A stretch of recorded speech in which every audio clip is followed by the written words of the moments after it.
प्रसंगों को प्रारंभ करते हैं। सबसे पहले जिस भूमि पर आप बैठे हैं, सोमनाथ बंधुएं, बड़ी अद्भुत भूमि है और श्री कृष्ण लीला में श्री कृष्ण लीला के उपसंहार का सबसे विशेष कारणभूत रूप लिया सोमनाथ ने। बहुत ध्यान से सुनिएगा। श्रीमद् भागवत में प्रसंग आता है कि भगवान अपने पुत्रों को समझाते हैं कि संतों का अपमान मत करना, यदि संतों का अपमान करोगे तो मैं भगवान होके भी तुम्हारी रक्षा नहीं करूंगा। पूरी कथा सुनिएगा, बहुत बहुत अद्भुत कथा है।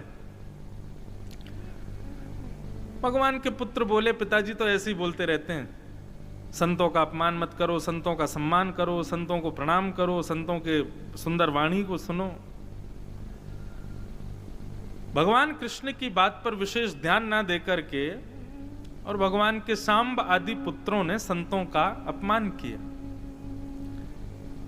जिसकी वजह से संतों ने यदुवंशियों को श्राप दिया कि सांब के पेट से एक लोह पिंड जन्म लेगा और तुम्हारा पूरा कुल सर्वनाश हो जाएगा। यदुवंशी दौड़े दौड़े गए भगवान कृष्ण के पास और द्वारिकाधीश से जाकर के कहा, आप द्रौपदी की लाज बचाते हैं, पांडवों को महाभारत युद्ध जिता देते हैं, ब्रजवासियों की रक्षा के लिए नख पर गिरिराज्य धारण कर लेते हैं, लेकिन आज ये आपदा आ पड़ी है आपके ही वंश यदुवंश पर। हमको मरने का श्राप लगा है, नाथ रक्षा करो। द्वारिकाधीश बोले, जब हम समझाते हैं तब तो समझते नहीं हो, और जब आपत्ति विपत्ति आई है तो चले आए चरणों में। बंधुओं देखो, संकट जीवन में आवे और उसके बाद भगवत स्मृति जो करे उसको श्रेष्ठ भक्त नहीं कहा गया। मतलब आप वैसे तो हनुमान चालीसा नहीं करते, लेकिन जब भय लग रहा है तो जय हनुमान ज्ञान गुण सागर जग विष्णु लोक जागरण और लग रहे हैं महाराज हनुमान चालीसा के दय पाठ लय पाठ, तो हनुमान जी उस समय निश्चित ही अनसुना कर देते होंगे। बोले क्यों? बोले बाकी दिन तो याद करता नहीं, आज जब विपत्ति आ पड़ी सिर पर, कर्मों के प्रभाव से ग्रसित हुआ तो मुझे याद कर रहा है।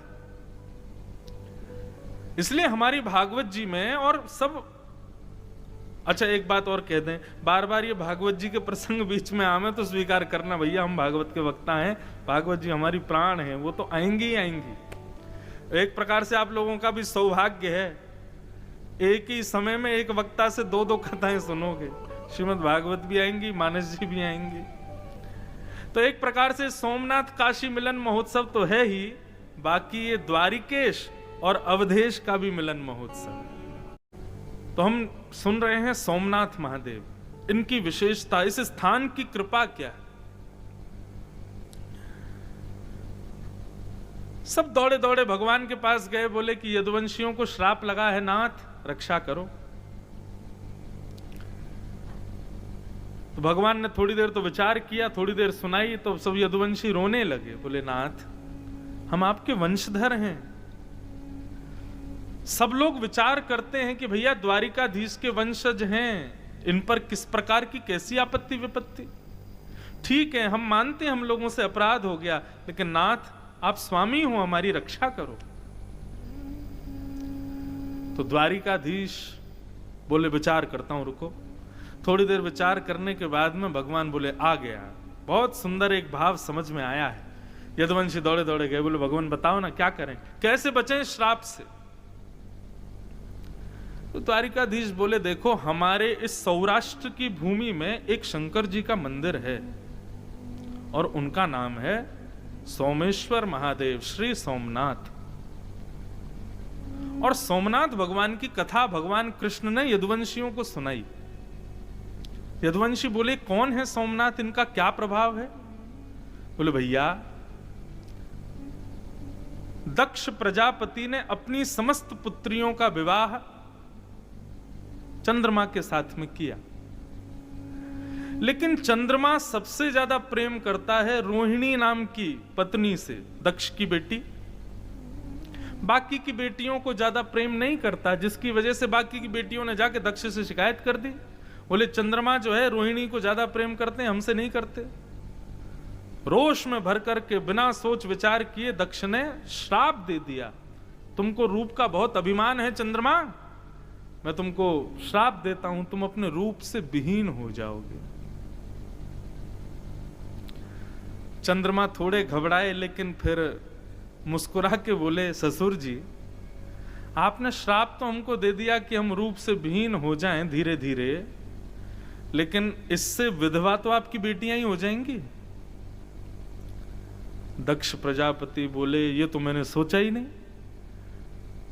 केवल एक बेटी के प्रेम को देखकर के बाकी बेटियों ने आपसे शिकायत कर दी और आपने हमको रूप विहीन होने का श्राप दे दिया, परंतु इससे भला किसी का नहीं होगा, बल्कि आपकी सारी बेटियां विधवा हो जाएंगी जिस दिन मैं अदृश्य हो जाऊंगा। दक्ष प्रजापति बोले अब क्या करें, श्राप तो लग गया, अब तो कोई उपाय नहीं। तब इसी भूमि पर साक्षात चंद्रमा प्रकट हुए और उन्होंने महादेव की उपासना की, महादेव को प्रणाम किया। जब तप किया, समुद्र के किनारे खड़े होकर के धीरे धीरे उनका रूप कम होता जा रहा था। जैसी अमावस्या प्रारंभ होने वाली थी, भगवान शिव दया की मूर्ति हैं, दया के देव हैं, करुणावतार हैं। चंद्रमा के कष्ट को देख ना सके और देवादिदेव महादेव सोमनाथ बनकर के प्रकट हो गए। बोलो सोमनाथ महादेव की। सोम यानी चंद्रमा, उसके जो नाथ हैं, नाथ किसको कहते हैं? नाथ कहते हैं रक्षक को। नाथ शब्द का अर्थ होता है रक्षक।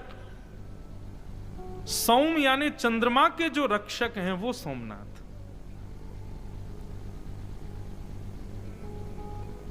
चंद्रमा के सामने प्रकट हो गए। बोले क्या बात है चंद्रमा, इतने दुखी क्यों हो?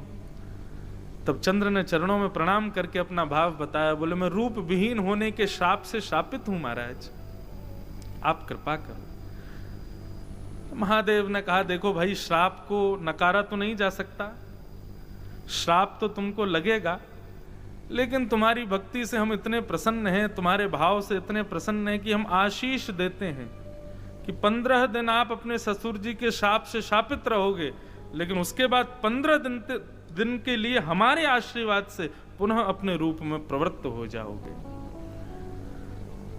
श्राप तो लगेगा, लेकिन हमारा आशीर्वाद भी मिलेगा। तो एकम से लेकर के और अमावस्या तक चंद्रमा जो है वो श्राप में रहते हैं, लेकिन उसके बाद प्रारंभ होता है महादेव का आशीर्वाद और पुनः अपने रूप में आने लग जाते हैं। और पूर्णिमा के दिन पूर्ण चंद्राकार आकाश में चंद्रमा प्रवृत्त हो जाते हैं। ऐसे महादेव के प्रणाम करने से, ऐसे सोमनाथ भगवान को प्रणाम करने से चंद्रमा बन गए। भगवान कृष्ण बोले हमें लगता है कि हमारे यदुवंशियों के श्राप को भी शायद महादेव इसी प्रकार किसी आशीर्वाद में बदल दें। तो भैया आप सब लोग यही कीजिए, द्वारिका से बढ़िया नाव करते। अच्छा, अब जो द्वारिका हम लोग जिसका दर्शन करते हैं, इसका निर्माण विश्वकर्मा ने किया, परंतु जो द्वारिका भगवान द्वारिकाधीश जिसमें विराजते थे वो ये नहीं थी। ऐसा बताते हैं कि द्वारिका तो समुद्र के भीतर थी। ठाकुर जी कभी कभी अपनी सभा करने के लिए इधर आया करते थे और यहां बैठकर के सभा करते थे। ऐसा बताते हैं कि ये सभागृह था भगवान का। मूल द्वारिका तो समुद्र में थी, समुद्र के बीच। तो भगवान ने कहा बढ़िया नाव बुलाओ और भाई एक काम करो, सारे यदुवंशी उस नाव में बैठ बैठ करके और सब लोग चलो कहां? सोमनाथ। वहां जाकर के ब्राह्मणों को दान करेंगे, महादेव का रुद्राभिषेक करेंगे, उनसे प्रार्थना करेंगे, वंदन करेंगे, समुद्र के किनारे बैठ के महादेव प्रकट हो जाएंगे प्रसन्न होकर के, तो फिर हमारे इस श्राप को आशीर्वाद में बदल देंगे। ये बात सुनते ही महाराज सारे यदुवंशी नाचने लगे। बोले जय हो द्वारिकाधीश की जय हो, आज द्वारिकाधीश ने आनंद करा दिया। परंतु बंधुओं, इस कथा में भगवान की एक चतुराई छुपी हुई है। ठाकुर जी ने सब यदुवंशियों से कहा कि चलो सोमनाथ, वहां जाकर के महादेव की अर्चना करेंगे। सब खुश हुए एक को छोड़ के, और वो एक कौन था? उद्धव,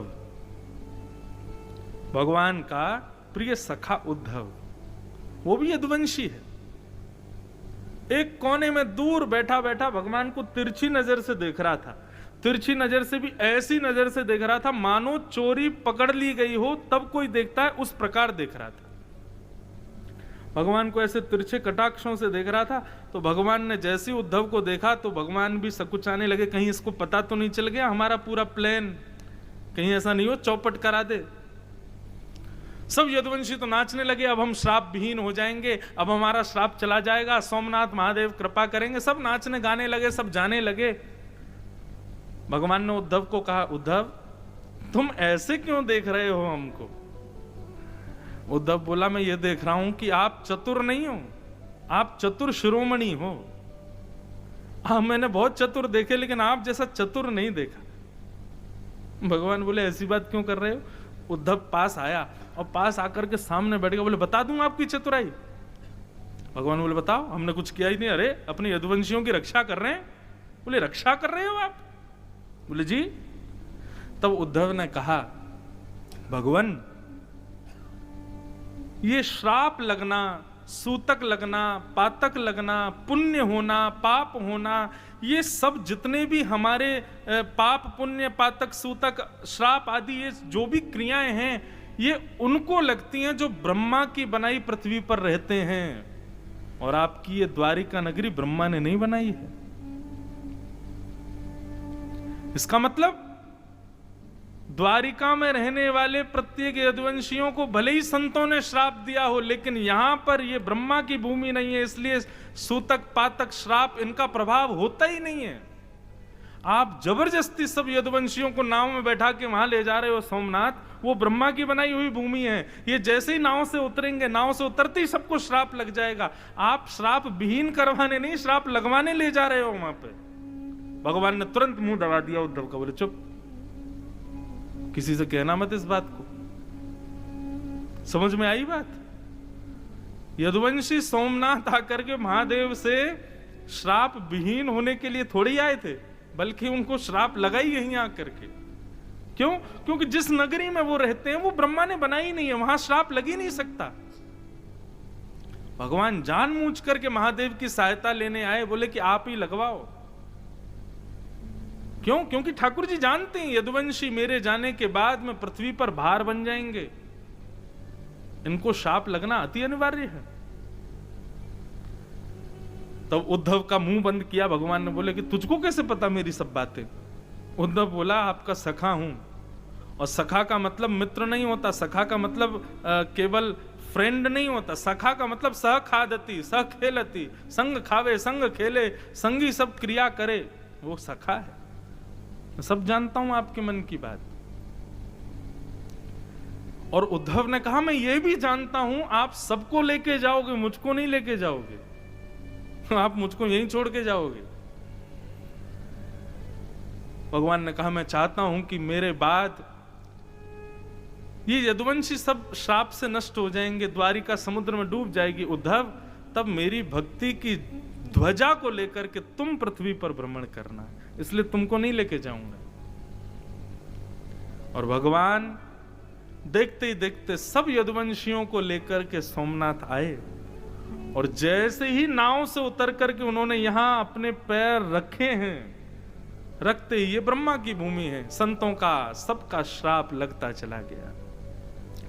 भले ही सबने जाकर के सोमनाथ महादेव से कहा हो कि हमारे श्राप को हमसे विहीन कर दीजिए, लेकिन भगवान कृष्ण ने भी कहा, बोले बिल्कुल मत करना, लगे रहने दो, ये सब यदुवंशी हैं। और रही बात हमारे श्राप को विहीन करो, तो सोमनाथ महादेव ने किया। यहां आकर के वे सब वरदान मांगने आए थे कि हम सदा के लिए अजर अमर हो जाएं। तो सोमनाथ महादेव ने ऐसा आशीर्वाद दिया, बोले देह अजर अमर नहीं होगा, लेकिन यदुवंशी और द्वारिकाधीश का नाम अजर अमर हो जाएगा, उनकी कीर्ति अजर अमर हो जाएगी। ऐसे महादेव के शरण में लाकर के हमारे द्वारिकाधीश ने यदुवंशियों को श्राप लगवाया। अच्छा, एक बात और कहें, ये बड़ी गोपनीय कथा है, सब जगह कोई सुनाएगा भी नहीं और सुनने को मिलती भी नहीं।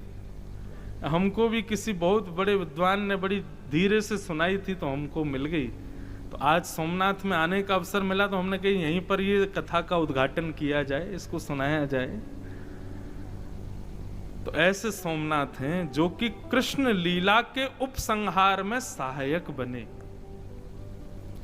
बंधुओं,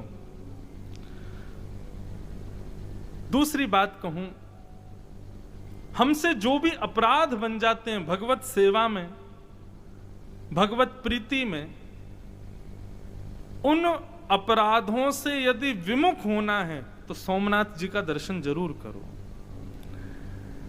हमारे द्वारा बने हुए अपराध, उन अपराधों से मिलने वाले पापों से विमुक्त करते हैं श्री सोमनाथ जी, सोमेश्वर महादेव। और अभिषेक करें कि क्या सुनावें, क्या बोलें, कुछ नहीं, केवल दर्शन। दर्शन मात्र से आपके द्वारा बने हुए अपराध से आप विमुक्त हो जाओगे। ऐसी सोमनाथ भगवान के दर्शन की प्रधानता है। इसलिए भैया, आपसे जो कोई भी अपराध बना हो, कभी भी ऐसा हो नहीं सकता किसी से कोई अपराध ना बनता हो, उन समस्त अपराधों को आज केंद्र में लीजिएगा और उन अपराधों को केंद्र में लेकर के फिर सोमेश्वर भगवान का दर्शन करना। और प्रण लीजिएगा कि आज के बाद हम ऐसा अपराध नहीं करेंगे, हम वचन देते हैं। इस भाव से आप जब सोमनाथ जी का दर्शन करोगे, आपके समस्त पापों को वो निवृत्त कर देंगे, समस्त अपराधों को वो क्षमा कर देंगे। ये सोमनाथ महादेव की अनुग्रह है, ये कृपा है। इसी के लिए वो विशेष रूप से यहाँ विराजमान है। बोलो देवादिदेव महादेव सोमेश्वर महादेव की जय। ऐसे श्री सोमनाथ भगवान, जिनकी गोद में हम लोग सब बैठे हैं और राम चरित्र सुनने के लिए अवस्थित हुए हैं। आज प्रथम दिन है बंधुओं, थोड़ा आप मुझे जान लो, मैं आपको जान लूं, थोड़ी पहचान बन जाए हमारी। और जब पहचान जाएंगे आप हमारे स्वभाव को, हम आपके स्वभाव को, तो फिर अद्भुत धारा बहेगी ही।